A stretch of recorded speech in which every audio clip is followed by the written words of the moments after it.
Alors tout d'abord, bonjour à tous. Je vais donc vous présenter à travers cette conférence des éléments qui sont liés à la prise en compte de votre fréquence cardiaque, à la fois au repos ou à l'effort, et des indicateurs en réalité qui vont être des alertes en fonction de votre niveau de forme parce que vous ne pouvez pas uniquement vous contenter sur votre propre ressenti. Alors, lorsque l'on parle de fréquence cardiaque et de battement du cœur, eh bien, il faut savoir que le cœur, qui est donc une de nos fonctions vitales, est commandé par le cerveau. Alors, voyons un peu voir comment ça se présente à ce niveau-là. Eh bien, notre cerveau a une partie qui est dépendante de notre volonté, qui est tout le domaine somatique, et une autre partie qu'on appelle le système nerveux autonome, qui est donc la partie non consciente, indépendante de notre volonté, qui va réguler l'ensemble de nos fonctions vitales. Et parmi ces fonctions vitales, nous avons la digestion, la respiration, le cœur et ses battements, donc la fréquence cardiaque, et tout le système hormonal. Alors, intéressons-nous un court instant, j'ai abordé ça de manière plus précise sur une autre conférence, mais intéressons-nous un court instant sur comment fonctionne le système nerveux autonome. Eh bien, c'est comme une voiture avec deux pédales, la pédale de frein et la pédale d'accélérateur. La pédale d'accélérateur qu'on appelle la branche sympathique, la pédale de frein qu'on appelle la branche parasympathique.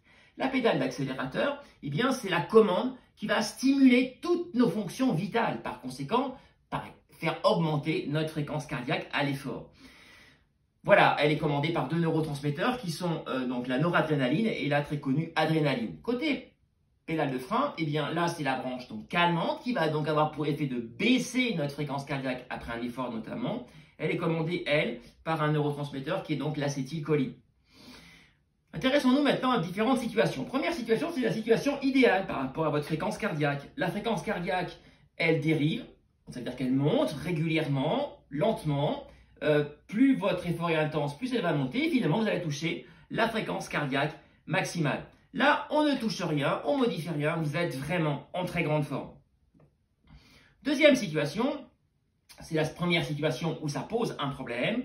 La fréquence cardiaque monte très vite. Alors, pour un sportif qui n'est pas débutant, il va le constater, ça va lui paraître anormal. Pour un débutant, il ne va pas forcément le constater, mais c'est quand même un signe très classique chez le débutant.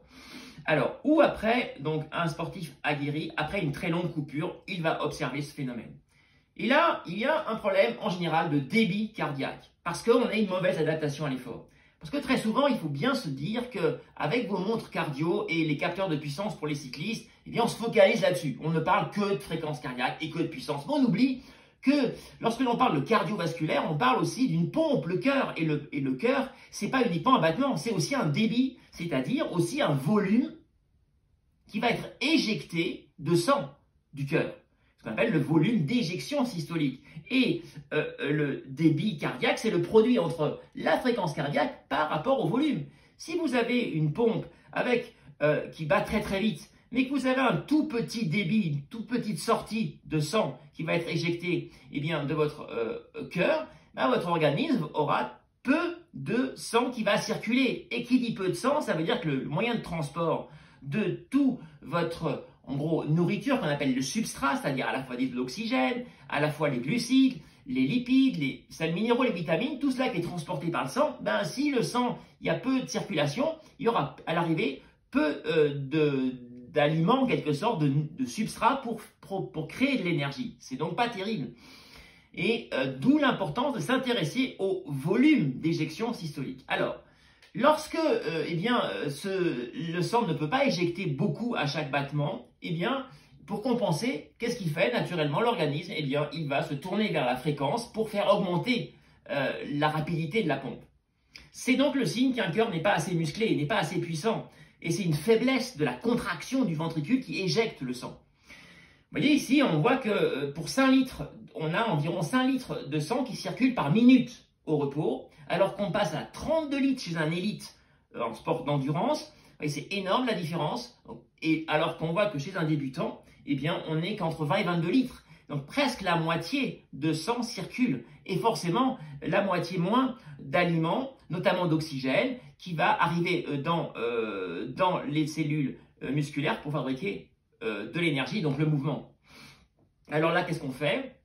On va rechercher à muscler le cœur dans cette situation par des sorties longues en endurance active autour du seuil 1, le seuil aérobie, je vous conseille d'aller voir une de mes vidéos sur la donnée de ces seuils. Le premier seuil qui est donc autour de 75% de votre fréquence cardiaque maximale. Et évidemment, là, on va prendre son temps, on va persévérer, il faut être patient parce qu'on ne muscle pas un cœur en 15 jours ou 3 semaines. Ça peut prendre pour un débutant parfois 1 an ou 2. Et après une longue coupure, eh bien, ça peut prendre, même chez un élite, environ 2-3 mois pour remettre complètement une bonne dynamique au niveau de l'éjection du sang par rapport au ventricule.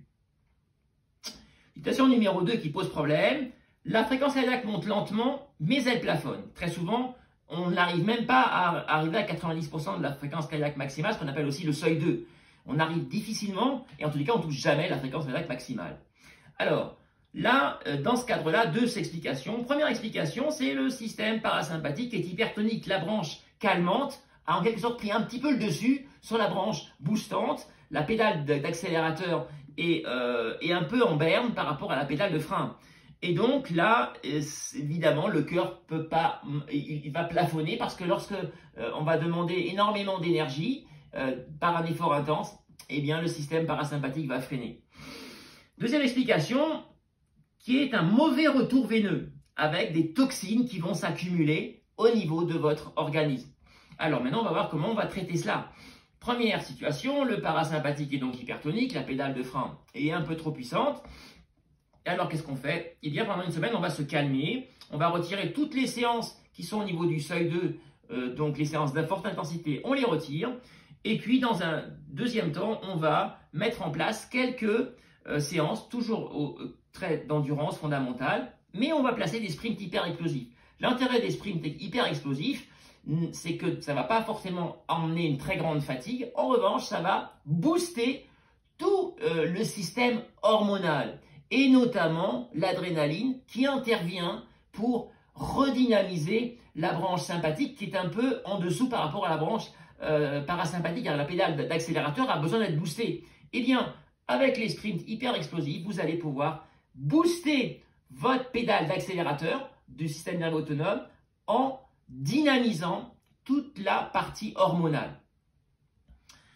Quand on a affaire, par contre, à la situation d'un mauvais retour veineux, là, il faut s'intéresser à l'alimentation.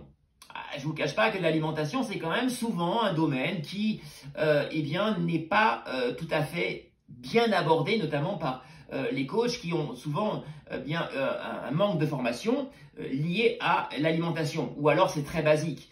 Et il faut savoir quand même que lorsque la fréquence cardiaque eh bien, est bridée, c'est parfois un mauvais retour veineux, et là, c'est un problème d'alimentation. Pourquoi? Parce que l'alimentation impacte directement le retour veineux.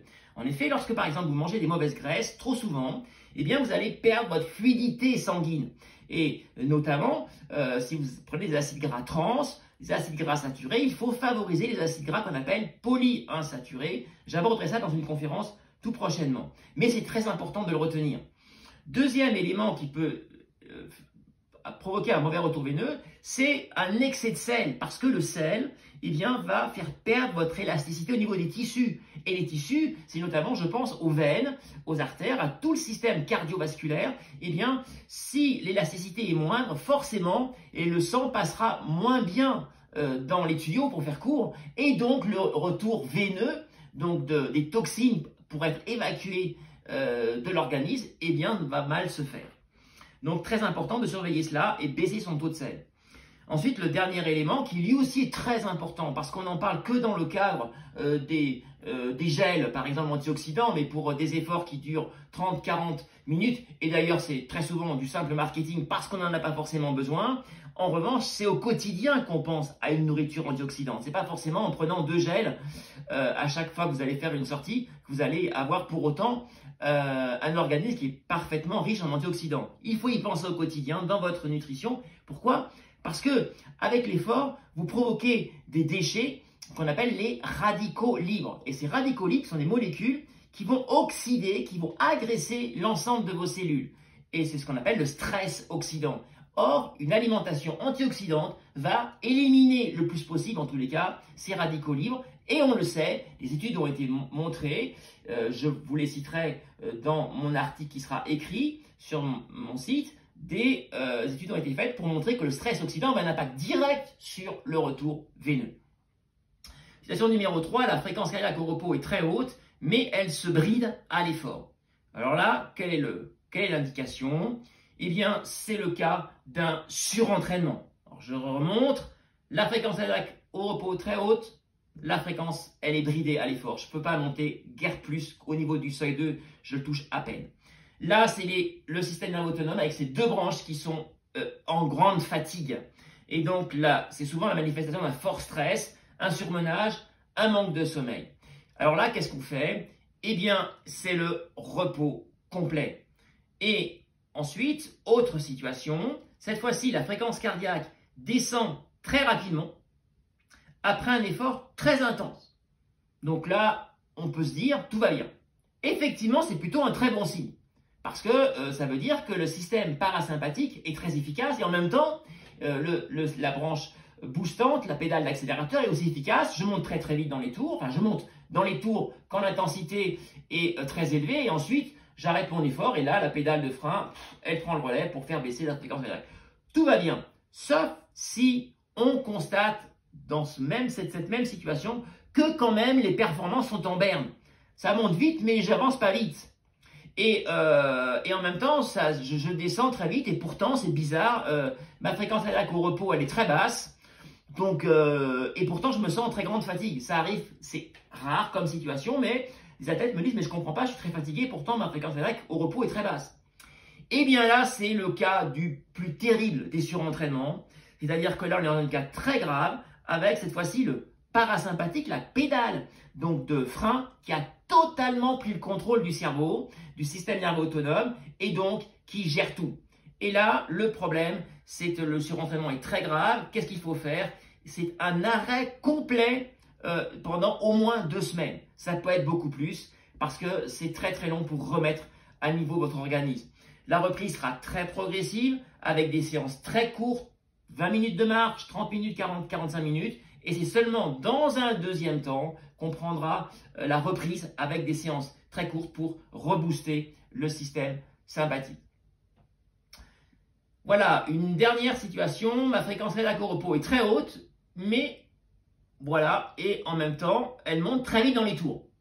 Donc au matin, je constate 10-15 plus que d'habitude, et dès que je fais un effort, même s'il n'est pas très intense, ça va très très vite dans les tours, et en même temps, j'arrive pas à monter au maximum. C'est une situation qui est quand même assez fréquente.